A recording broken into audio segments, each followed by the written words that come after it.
दरूज कौन है और इसराइल उन्हें क्यों बचाना चाहता है? पिछले चंद दिनों से शाम में हुकूमत के हामियों और दरूज जंगजुओं के दरमियान खूंरेज झड़पें हुई हैं, जिनके नतीजे में दर्जनों लोग मारे गए।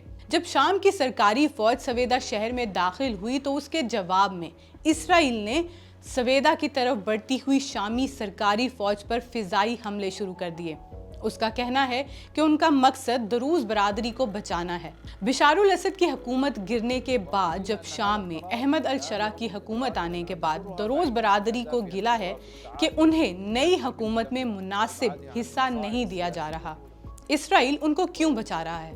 मंगल को इस्राएली वजीर आज़म बिंजामिन नेतन्याहू के दफ्तर ने एक बयान जारी किया, जिसमें कहा गया कि इसराइल शामी दरूज बरादरी को नुकसान से बचाने के लिए पुरअज़्म है, क्योंकि इसराइल में बसने वाले दरूज शहरियों के साथ उसका गहरा बरादराना इत्तेहाद है और उन शहरियों के शामी दरूज बरादरी से ख़ानदानी और तारीख़ी ताल्लुकात हैं। ताहम माहिरीन के मुताबिक असल वजह यह है कि नेतन्याहू शाम में मजबूत हुकूमत नहीं देखना चाहते और वो हमले करके उसकी गिरफ्त कमज़ोर करना चाहते हैं।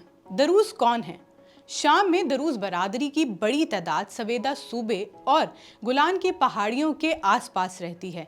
इसके अलावा ये लिबनान, उर्दन और इसराइल में भी आबाद हैं और उनकी कुल तादाद का तखमीना 8 से 10 लाख लगाया जाता है।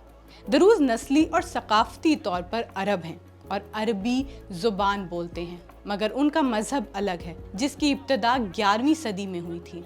दरूज तौहीद के कायल हैं और ख़ुद को मवाहिदून कहते हैं। उनके अकायद इस्लाम, मसीहियत और यहूदियत से मिलते हैं। अलबत्ता उन्होंने हिंदू मजहब से भी इस्तिफादा किया है। मिसाल के तौर पर अवागवन यानी रूहों के दोबारा जन्म लेने का नज़रिया। दरूज अपने अहले मज़हब से शादी करते हैं और दूसरे मज़हब से शादी को पसंद नहीं करते। ये तब्दीलियाँ मज़हब के कायल नहीं, यानी कोई दरूज नहीं बन सकता और जो दरूज है वो मज़हब छोड़ नहीं सकता।